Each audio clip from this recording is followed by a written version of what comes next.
Let's close our eyes.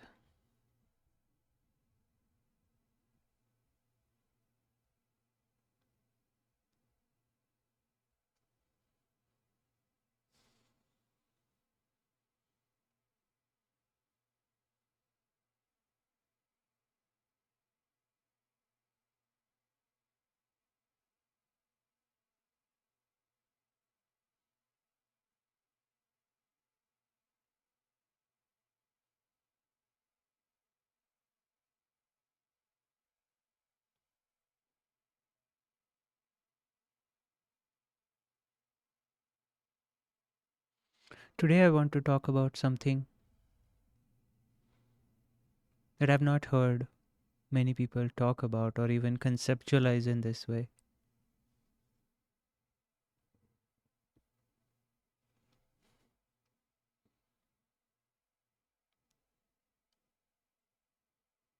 It may be true, it may not be true, but I'm just trying to conceptualize what I have found to be true in this exploration.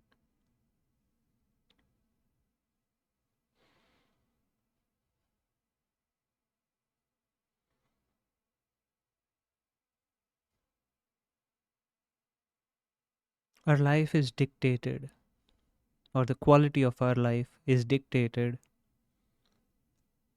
by how we feel, by how we feel about what is happening, what has happened. So, our feeling about our life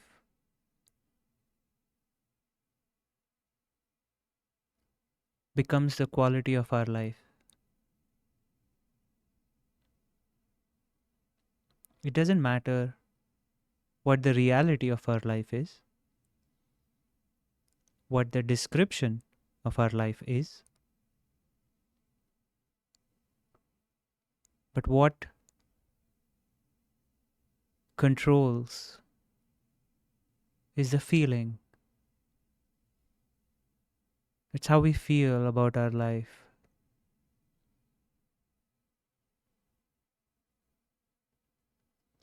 So, at a macro level, we all know about successful people, rich and famous,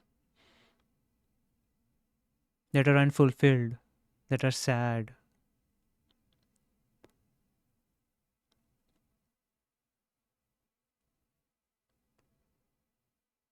that don't feel accomplished, or they are in fear of this accomplishment or success being taken away from them.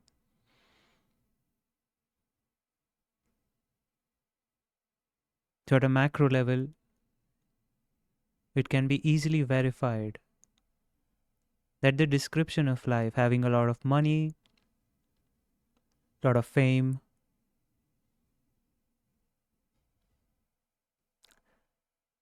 does not translate to how successful you feel in your life, how fulfilled you feel in your life, how happy you feel in your life.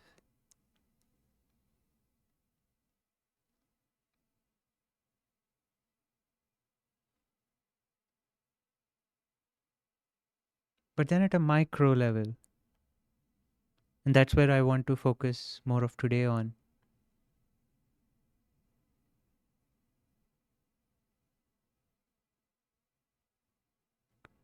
micro level, this is even more pronounced in our own lives, not in someone else's life. Whenever this story is spoken about rich and successful people being miserable, although you understand it, there is still a desire to become rich and famous. You want to find out for yourself. Maybe there is a denial at some deep level that, yeah, sure, maybe it is true, but wouldn't it be nice to know it, to find out, to be rich and whatever rich means, and to be famous and whatever famous means. But the micro level is true for us. And what I mean by micro level is on a daily basis, how do you feel about your life? I remember my teacher giving his example um, in France when he was at a high technical post in French government.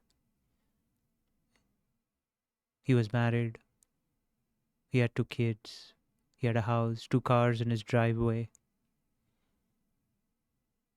And he said he was miserable. He felt miserable in his life. But if he were to describe his life to someone, like I just did, what's the reason to be miserable? You have a picture perfect life.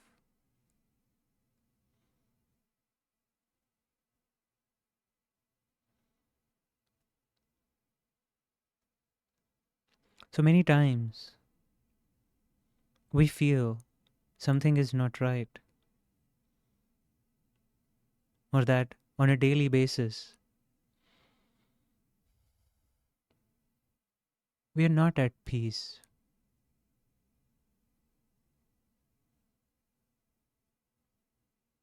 And we all know what it means, what it feels like to be at peace.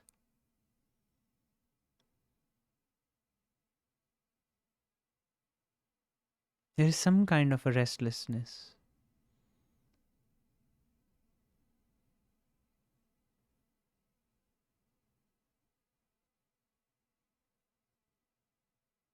But let's say you meet your friend over the weekend. How was your week? You go on describing your week, and depending on what kind of a personality you are, you'll only talk about what were the good points, or you will complain about things. And we all know of people, all they do is complain.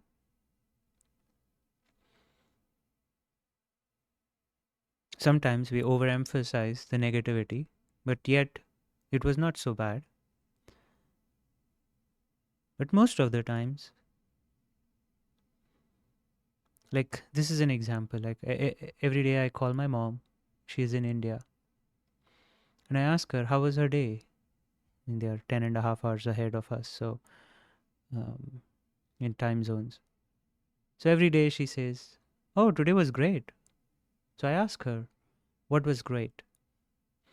And then she starts enlisting everything that was bad.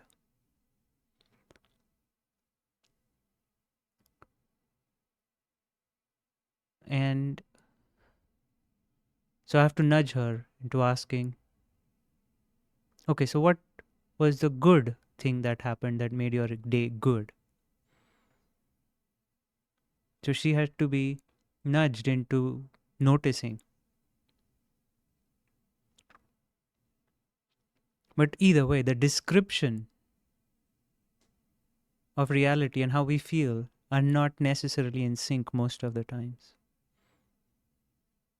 On a continuous basis, not in an intermittent way.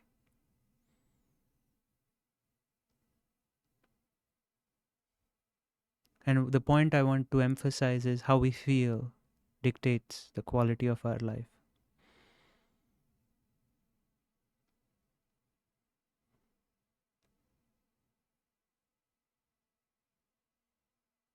Do we feel free at work?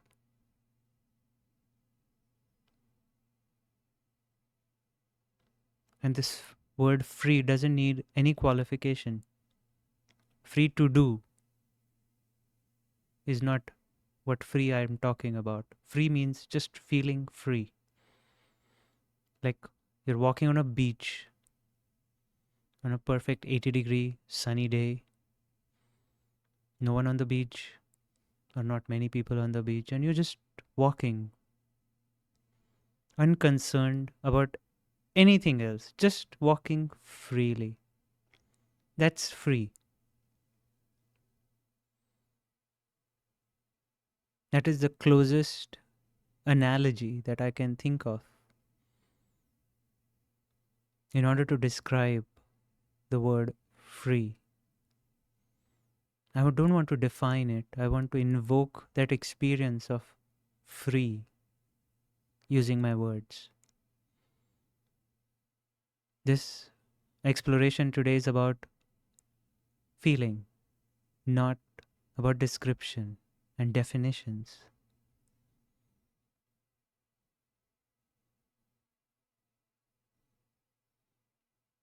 So, do you feel free at work, at home,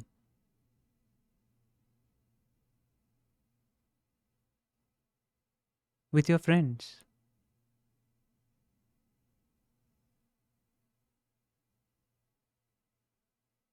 And this free encompasses everything. You can wear anything, you can say anything, you can not say anything, you can do whatever you want on that beach, and that's free. No justification for anyone, no justifying why you're doing what you're doing or why you're not doing what you're not doing.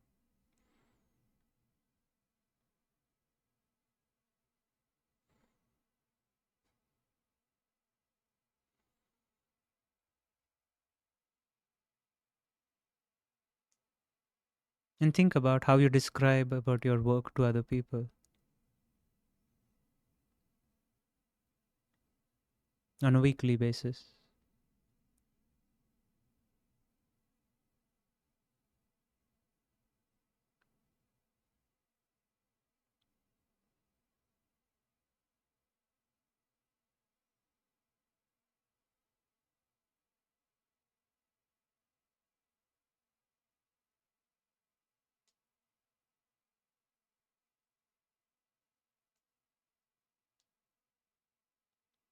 Are they congruent?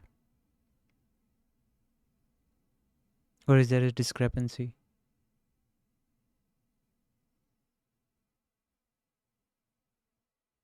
I'm not saying one is right and the other is wrong. No.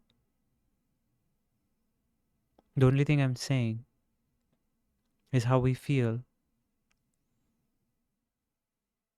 dictates whether we are fulfilled, we are happy, we are content or not.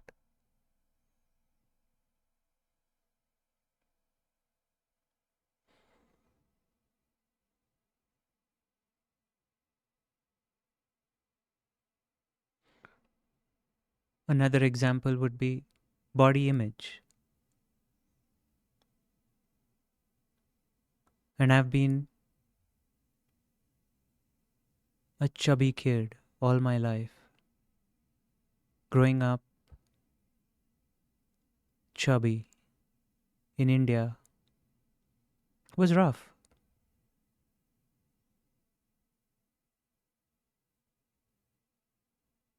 So I always had this issue with how I saw my body in the mirror.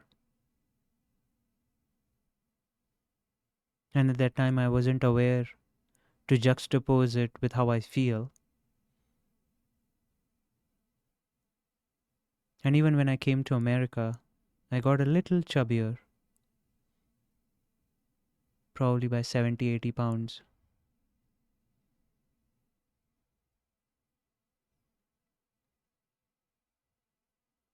And every time I went shopping for clothes,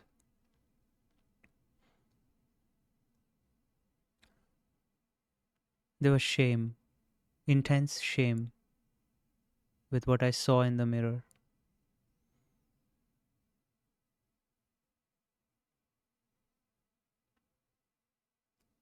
Somehow, due to some epiphany, I saw a movie and it transformed my life, and I started this weight loss journey and I ended up losing 70, 80 pounds. I lost a lot of unhappiness. I relinquished a lot of unhappiness with the weight, and I have kept it off.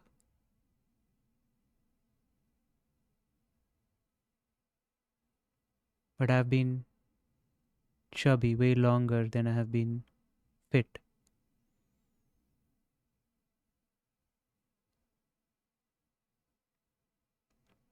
And one of the things I used to do at that time was listen to my instructors' podcasts or YouTube videos at the time.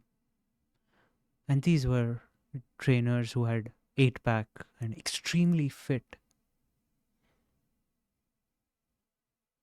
And they used to share their struggle about feeling fat.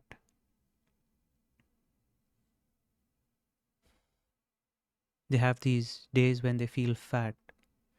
And I always used to wonder, wait, how can you feel fat? But today, as this thing was brewing in me over the weekend, I realized that there is a discrepancy, incongruence between what we see and how we feel. So no matter this trainer who saw 8 pack in the mirror felt fat, even though I've lost a lot of my weight, I still feel fat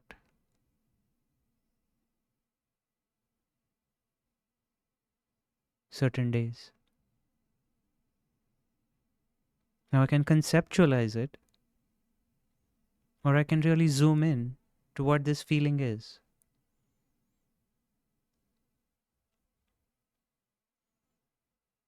And this is an experiment I would highly encourage all of you to do it. When you open your eyes and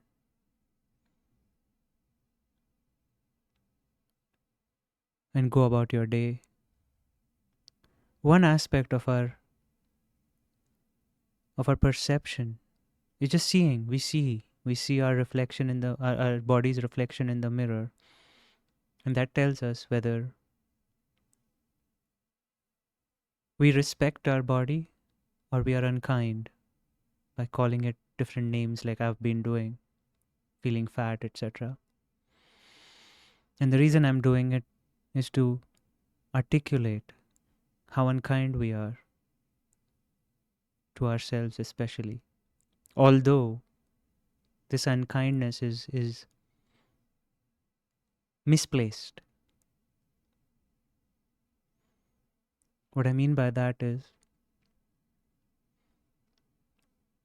the way our body looks and the way we feel our body are two different things. Just like what our life looks in description and how our life feels while living it are two different things. But that's a very abstract thing. Life is a very abstract concept. But this body image, I feel, is a very relevant thing, at least for me. It's a very tangible thing.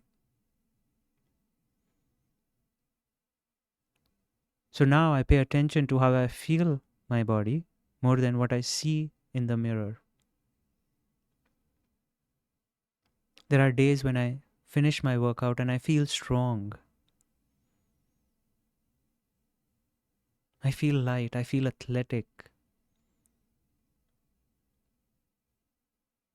And what I see in the mirror is different, probably. But it doesn't matter because my focus is on how I feel my body.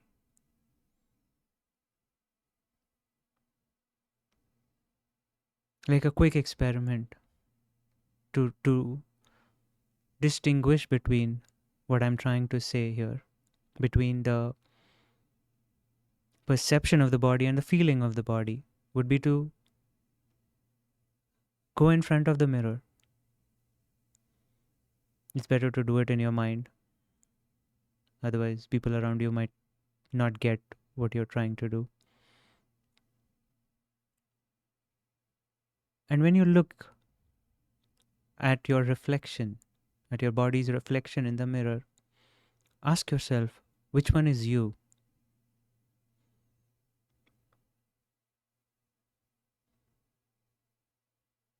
My experience has been, for most of my life, I have thought that the reflection is me. The reflection doesn't have a feeling. I have the feeling. I'm seeing only the reflection. And it's a mirror reflection. It's not even a true reflection.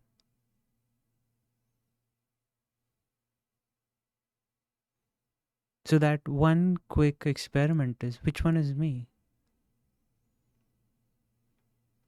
That will greatly separate our experience of what is real and what is not real, what is important and what is not important, what is true and what is not true.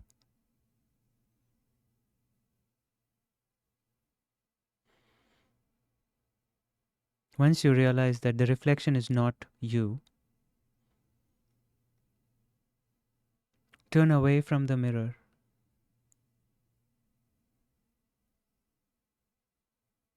and notice how you feel your body.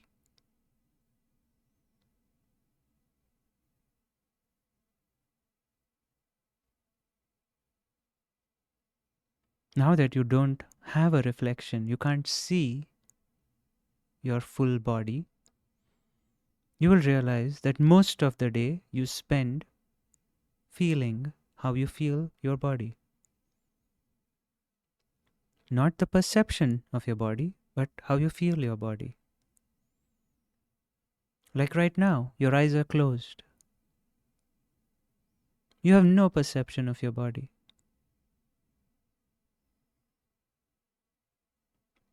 Even the sensation of your body is moving. But we can't say you don't have a body because you are feeling your body.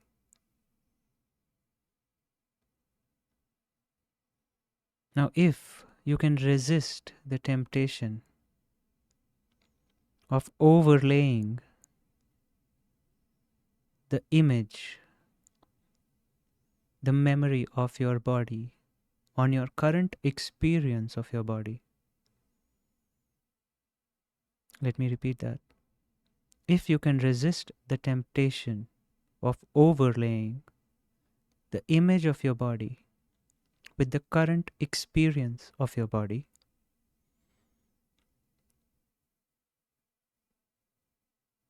everything that you think is true about your body becomes untrue.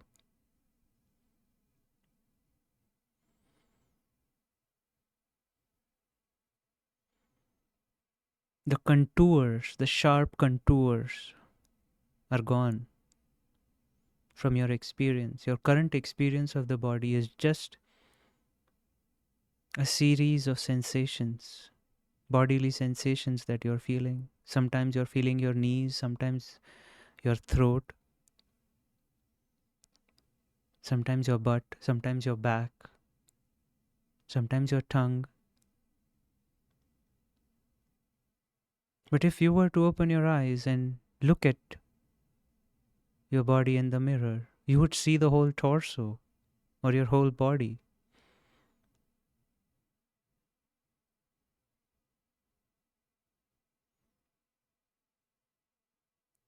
And this manipulated experience of overlaying things is what triggers the body issue, body image issue as well. Because when we are looking at our reflection in the mirror, right then we are overlaying the image of what a perfect body should be like. And hence, I don't like what I see because it's not congruent with what I've seen a perfect body, an 8 pack, muscular body looks like. And that's what I I experience at times. For you, it might be different things. But the concept, the mechanism is still the same. The mechanism of overlaying images and thinking them to be true.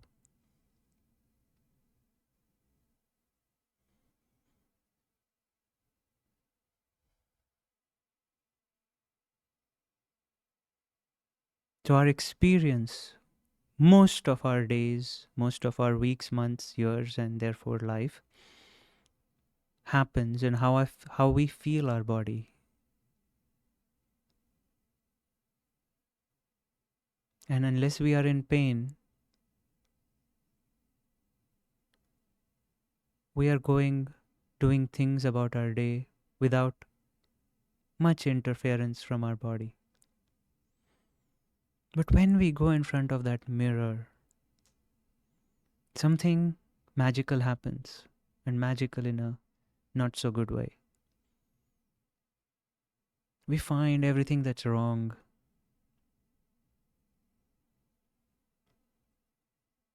I'm not saying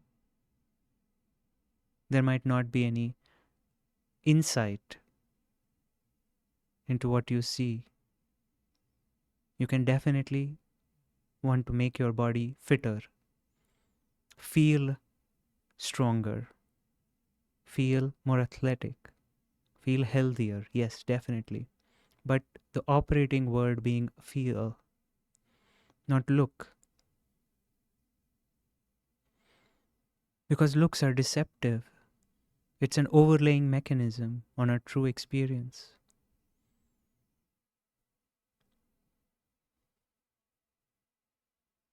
So, the first thing I want you to experiment with to verify whether this entire rant that I had is true or not is see if your life is dictated by how you feel versus how things are.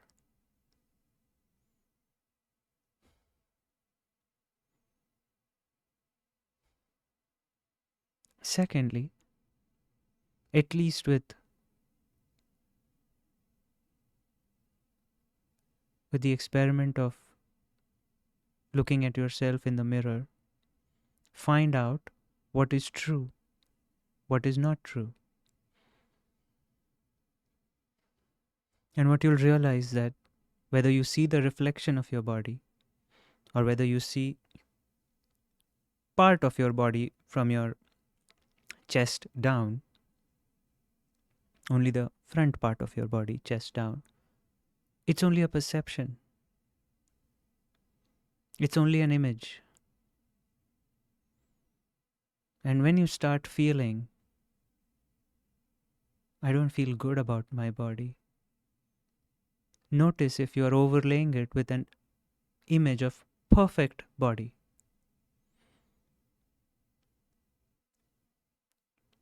So the overlaying is the issue.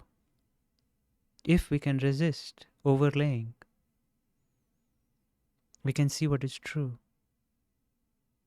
We can see true as it is true, like it's just a perception.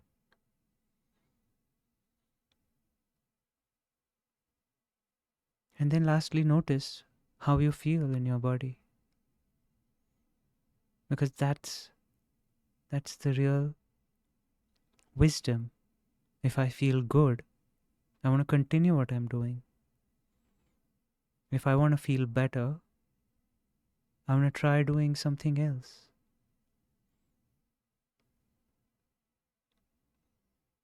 But the body image issue is a body image issue. It's not a body issue. And the image is optional.